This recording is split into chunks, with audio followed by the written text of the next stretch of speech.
Continuamos en este video con el estudio sobre Egipto y su cronología. Si te perdiste la primera parte, te dejamos una pestaña aquí arribita para que te vayas de volada para allá y no pierdas ningún detalle. Pero eso sí, recuerda que te encuentras aquí en Historia para Todos.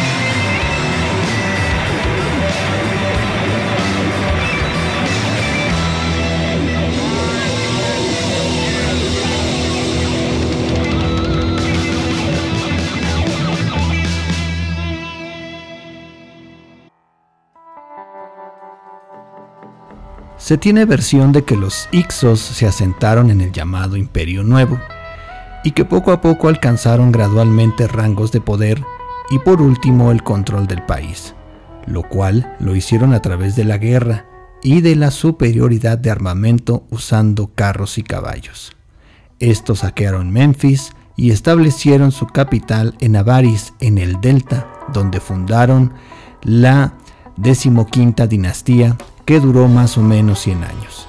Estos Hyksos reinaron como faraones y al tiempo adoptaron costumbres egipcias, pero su poder no se extendió por todo Egipto completamente, y sus reinados se desarrollaron entre cooperación y cosas juntas con el mismo efecto con la dinastía 16ª, donde esta eran nativos de Egipto, y en un principio los Hyksos y los reyes tebanos se respetaban, pero los tebanos se rebelaron y al final lograron expulsar a los intrusos de Egipto. Este imperio duró casi 500 años y solo abarcó 3 dinastías, la 18ª, la 19ª y la 20ª.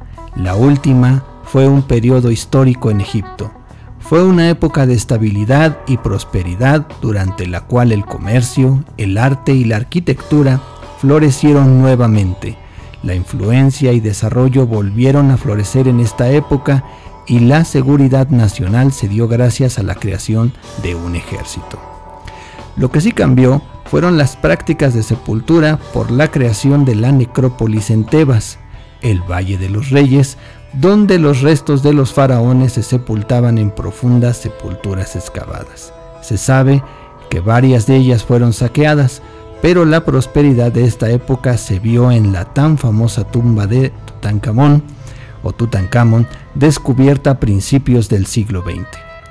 Recordando la expulsión de los Hyksos en el periodo anterior, el faraón Amosis I reforzó las fronteras de Egipto con sus propias campañas militares, y los demás faraones siguieron el ejemplo, Tutmosis I y III, y más adelante Ramsés II y Ramsés III, de la 19ª a la 20ª dinastía. La historia llama a Tutmosis III como el Napoleón de Egipto por sus proezas militares. No solo aseguró las fronteras, sino que se extendió hasta Oriente Medio.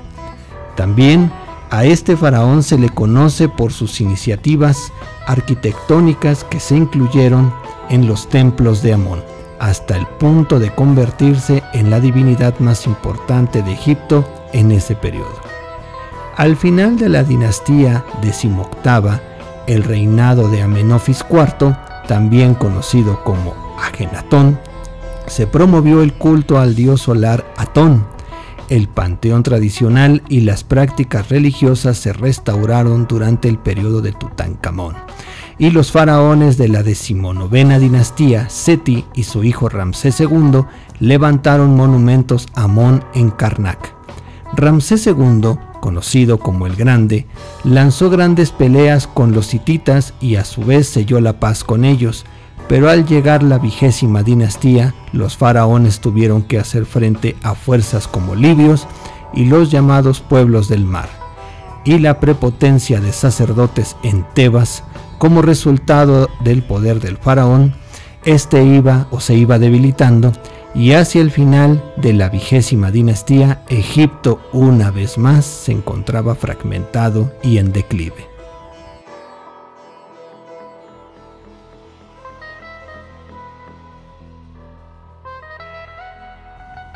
Durante este periodo, Egipto no se encontraba unificado, y esto fue en aumento, y al comienzo de la dinastía 21ª, el país seguía fraccionado. El poder estaba dividido entre el faraón con sede en Tanis en el norte y los sacerdotes y generales en Tebas en el sur. A pesar del enlace matrimonial entre ambos linajes, se podría ver un cierto grado de unidad, pero ninguno puso en riesgo el poder del otro. Para el año 945 a.C., muere el último faraón de la 21ª dinastía. Susetne II toma su lugar. Su hijo político, Soshen I, un poderoso general libio que logró unir las facciones de Egipto al colocar a sus hijos en diversos cargos, pero eso sí, en los más importantes, incluyendo el puesto de gobernador del Alto Egipto. A pesar de varios esfuerzos, la unidad no se mantuvo en la 22ª dinastía, y para el año 818 a.C., la ruptura norte-sur se vio empeorada una vez más. Y cuando la 23ª dinastía entró y posteriormente la 24ª, estas dinastías tocaron su fin con la invasión del sur que permitió a los reyes nubios establecer el control sobre Egipto. Los nubios se independizaron de Egipto a finales del reinado del faraón Ramsés XI de la 20ª dinastía. Y para el año 730 a.C., este pueblo podía conquistar Egipto, que una vez más estaba dividido. El rey nubio Pille o Piangi llevó sus fuerzas hasta derrocar a los príncipes del delta y establecer la 25ª dinastía, que duró casi 100 años, hasta que los asirios tomaron Menfis en el año 671 a.C. y Tebas en el 664. Los asirios gobernaron desde Nínive y dejaron a sus representantes Neco y su hijo Psamético, fundadores de la 26ª dinastía, y a la muerte de Neco, su hijo fue nombrado rey de Egipto y se le pidió unir a este país, y entre la diplomacia y las acciones militares logró arrebatar el poder a los propios asirios, con lo que Egipto gozó de una momentánea prosperidad y estabilidad.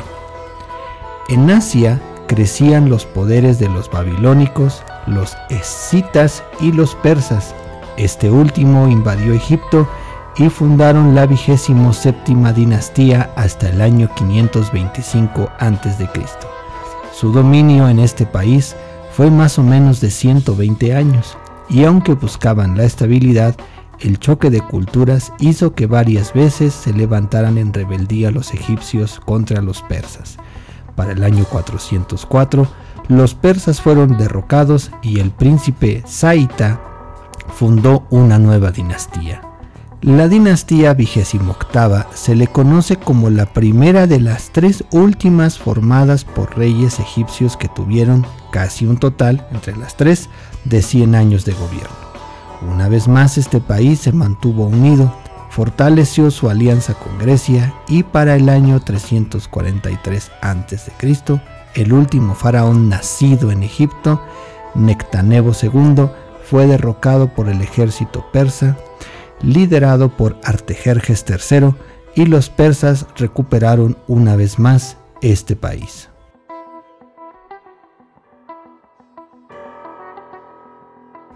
El llamado segundo periodo de conquista persa duró más o menos 10 años, ya que en el año 332 a.C.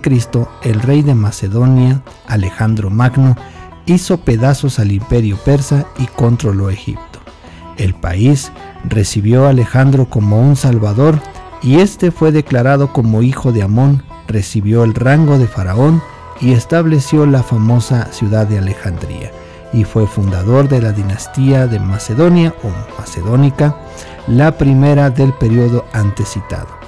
Tras su muerte, en el año 323 a.C., el gobierno pasó a manos de su hermanastro Filipo Arrideo y posteriormente a su hijo Alejandro IV. Y cuando murió, el general macedonio Ptolomeo se autoproclamó rey de Egipto y el periodo de dominio griego, que duró más o menos 275 años, se le llaman Ptolomeos, es decir, gobernaron Egipto como faraones y se mezcló la cultura griega y la egipcia. El último faraón ptolemaico fue la reina Cleopatra VII, que subió al trono en el año 51 a.C. y gobernó en un principio junto con su hermano Ptolomeo XIII hasta que éste la echó del país. Pero en el año 47 a.C., cuando el general romano Julio César llegó al poder en Roma, pues este hombre, César, viajó persiguiendo a su rival Pompeyo hasta Egipto, restauró el reino de Cleopatra y mandó ahogar a su hermano Ptolomeo XIII. Cleopatra se casó con su segundo hermano, Ptolomeo XIV, que falleció 3 años después. Al igual que César, de quien Cleopatra había engendrado un hijo, Ptolomeo XV Casarión.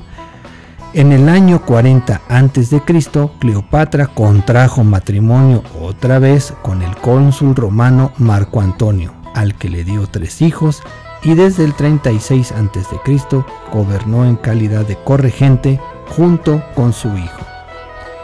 Mientras tanto, en Roma, Octavio, heredero de Julio César y futuro emperador Augusto, tenía su vista en Egipto. Tras condenar a Marco Antonio como traidor, lo derrocó en el año 31 a.C. Y pues Marco Antonio regresa rápidamente a Egipto, en donde en el año 30 a.C. se suicida junto con su esposa Cleopatra. El 31 de agosto del año 30 a.C., Egipto fue absorbido ante el dominio romano y Octavio fue proclamado faraón. Egipto perdió su independencia y el país se convirtió en un puesto fronterizo del Imperio Romano. Si el video te gustó, nos encantaría que nos regalaras pulgar arriba y lo compartieras con tus amigos, tus amigas. Dale clic a la campanita para estar al día en cada trabajo y posteriormente iremos abarcando otras cuestiones muy importantes sobre esta civilización.